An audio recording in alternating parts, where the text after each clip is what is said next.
Very good evening friends, welcome back in our channel. हमारे और आपके चैनल में आपका तहे दिल से स्वागत है। आज का हमारा जो BA 4 semester English unit 4 part 3 से, ठीक है, पार्ट 3 हम लोग देखेंगे। इसमें हम लोग का जो बचा हुआ क्वेश्चन था हम लोग उसको कवर करेंगे, ठीक है। तो हमारा जो 31st क्वेश्चन है, जो हम लोग 30 क्वेश्चन देख चुका है पहले, ठीक है। उसके बाद 31st हमारा क्वेश्चन क्या है, O servant there where does those sick me poem written by, ठीक है। तो ये पोयम किसके द्वारा लिखा गया है? तो ये पोयम जो है कबीरदास जी द्वारा लिखा गया है, ठीक है, ठीक है। तो इसका करेक्ट आंसर सी होगा, यानी कबीरदास जी ने लिखा था, ठीक है। उसके बाद है according to Kabir all life is a interplay of religions principle, ठीक है। यानी कितने रिलीजियंस के ये इंटरप्ले हैं? तो हमारा जो करेक्ट आंसर होगा वो होगा 2, ठीक है।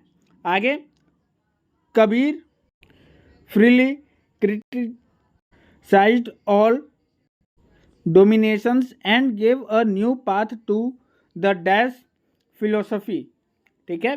किसको दिया? इंडियन फिलोसफी, ठीक है। क्या होगा? सी हमारा जो है वो करेक्ट आंसर होगा। आगे, Sant Kabir a great social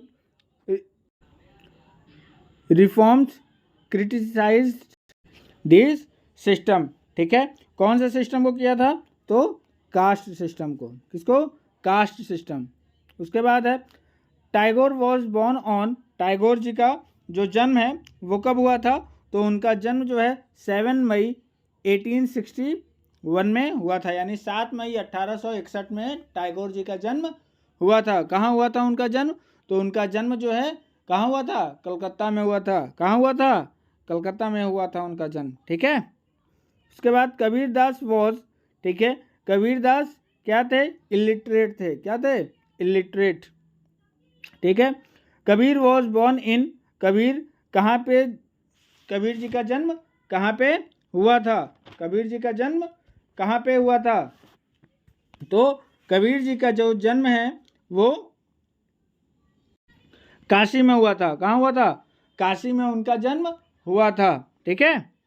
उसके बाद विच of the following has translated the poem of Kabir, यानी इन चारों में से किसने कबीर जी का जो पोएम है वो ट्रांसलेट किया? तो किसने किया? रविंद्रनाथ टैगोर जी ने, ठीक है। उसके बाद है कबीरदास वॉज, जो कबीरदास थे वो क्या थे? सोशल रिफॉर्मर थे। क्या थे? सोशल रिफॉर्मर थे, ठीक है। बीजक is a collection of poems of, ठीक है। जो बीजक है वो किसके पोएम का कलेक्शन है?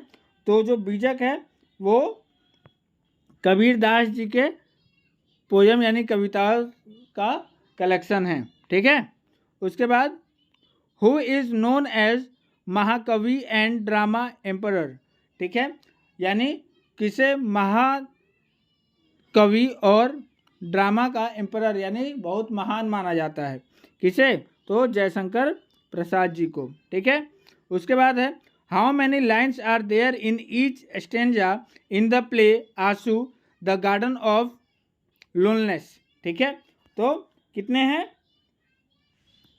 कितने हैं? 4 हैं। कितने हैं? 4। उसके बाद क्या है? Aansoo is considered to be the representative composition of the age of, तो हमारा क्या आंसर होगा यहाँ पे? हमारा जो आंसर होगा वो छायावाद होगा, ठीक है। आंसू जो है कब वो बना, कब लिखी गई थी? छायावाद युग में, ठीक है। उसके बाद क्या है? What is the major theme of the play Aansoo, जो मेजर थीम है वो आंसू का वो क्या है? तो जो मेजर थीम है आंसू का वो है पग्स ऑफ सेपरेशन, ठीक है। हमारा सी करेक्ट आंसर होगा। उसके बाद क्या है? व्हाट इज अ, चलिए वो लगता है रॉन्ग क्वेश्चन था, ठीक है, बाय मिस्टेक हो गया था। चलिए हम लोग आगे देखते हैं क्या है।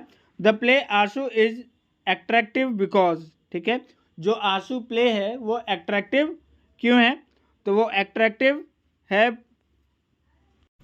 हमारा जो ऑप्शन है वो सी करेक्ट होगा, यानी true depiction of the memory of love, और बी क्या है, एक्सक्यूसिव मेथड ऑफ एक्सप्रेशन। ठीक है, ये दोनों हमारा जो है करेक्ट आंसर होगा।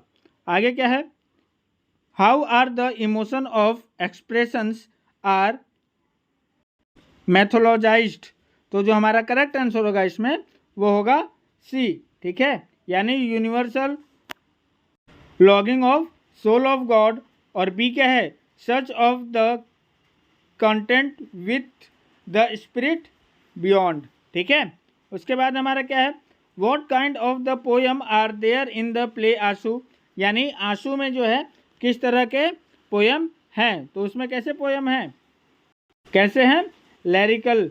ठीक है, रैलिक पोयम है। ठीक है, आगे देखते हैं, द प्ले आंसू इज स्पॉन्डेड बाय, तो जो आंसू पोयम है, सॉरी प्ले है, वो किसके माध्यम से स्पॉन्डेड किया गया, तो फिलोसफी।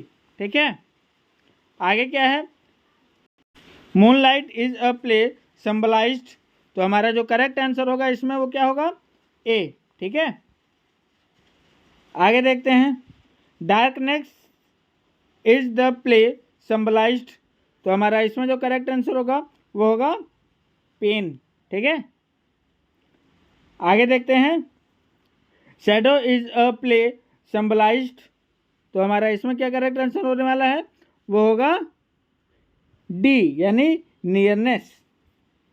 ठीक है, क्या होगा, डी।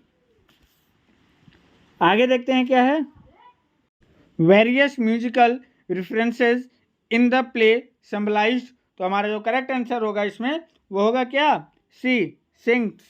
ठीक है, आगे देखते हैं, what is the name of the sant poet who wrote the famous couplets known as dohas, तो हमारा जो इसमें करेक्ट आंसर होगा वो क्या होगा, बी हमारा करेक्ट आंसर होगा। ठीक है, आगे, what language did Kabir primarily use in his poetry.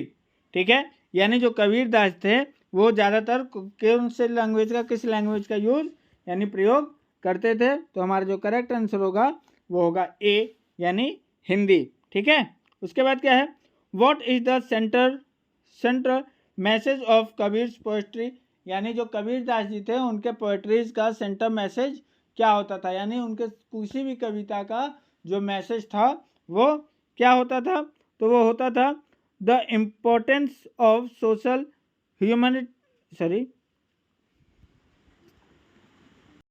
Humanity and equality. ठीक है, यानी हमारा जो ए आंसर है ये करेक्ट होने वाला है। आगे देखते हैं क्या है, what is the meaning of word Kabir, Kabir शब्द का जो मीनिंग है वो क्या है, तो हमारा सी आंसर सही होगा। ठीक है, उसके बाद Kabir was born in which Indian state, यानी कबीर दास जी का जो जन्म है वो इंडिया के किस स्टेट में हुआ था, तो कहाँ हुआ था, उत्तर प्रदेश में हुआ था। ठीक है, उसके बाद क्या है, which of the following was a major influence on Kabir's philosophy and poetry, तो जो हमारा करेक्ट आंसर होगा वो क्या होगा, इस्लाम होगा। ठीक है, आगे देखते हैं, what is the form of poetry that Kabir's primarily use, तो हमारा जो करेक्ट आंसर होगा वो क्या होगा, दोहा होगा। ठीक है, उसके बाद क्या है, Kabir's poetry often critiques which of the following, तो हमारा जो करेक्ट आंसर होगा वो होगा ए, यानी कास्ट सिस्टम।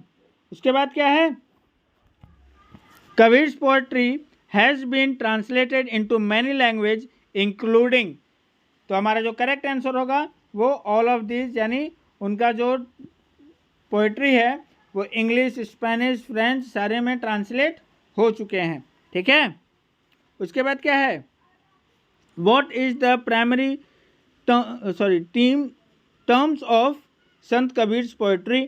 ठीक है, उनकी जो प्राइमरी टर्म्स हैं पोएट्री की वो कैसी होती हैं, तो वो होती हैं, ये हमारा जो है वो करेक्ट आंसर होगा, क्या होगा, मैस्टिकिम। ठीक है, आगे देखते हैं क्या है, which language did Sant Kabir primarily used in poetry, ठीक है, कौन सा लैंग्वेज ज़्यादा यूज़ करते थे अपने पोएट्री में, तो हमारा जो करेक्ट आंसर होगा वो होगा सी, ठीक है।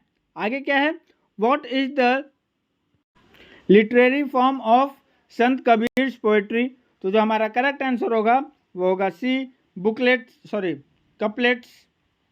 आगे देखते हैं, विच of the following is not a categorised of Sant Kabir poetry, यानी इसमें से कौन से संत कबीर पोएट्री में चीज़ें नहीं हैं, तो जो हमारा करेक्ट आंसर होगा वो होगा सी, ठीक है। आगे देखते हैं, व्हाट डज द टर्म सखी mean in Kabir Sant Kabir poetry, तो सखी का मतलब क्या होता है संत कबीर के पोएट्री में, या हम लोग सखी किसे कहते हैं, तो हम लोग सखी जो है मित्र यानी फ्रेंड को कहते हैं, लड़की की जो सखी होती है, ठीक है। आगे चलते हैं, क्या है, which of the following is a common literary device use in Sant Kabir poetry, तो जो हमारा इसमें करेक्ट आंसर होगा वो क्या होगा, वो होगा बी, क्या होगा, बी होगा, ठीक है। आगे देखते हैं, क्या है, what does the term Sant mean in the Sant Kabir name, तो जो संत का मीनिंग है वो संत कबीर के पोएट्री में उसका क्या मतलब है, ठीक है, तो क्या मतलब है उसका, उसका मतलब भैया क्या है, संत ही है, ठीक है। तो आज के लिए इतना ही, हम लोग मिलते हैं कल अपने नए वीडियो के साथ। Till then take care, thank you. जो बच्चे हमारे चैनल पर नए हैं एक बार ज़रूर से चैनल को सब्सक्राइब कर देंगे, और जो भी आपको समस्या समझ में आई हो एक बार ज़रूर से आप कमेंट करके हमें बता सकते हैं, जो भी समस्या है, ठीक है, या जो भी एरर इसमें समझ में आ रहा हो आपको, ठीक है, ताकि हम अपनी तरफ से पूरी कोशिश करके उसे फिर से सही करके आपको दे सकें। Till then take care, thank you.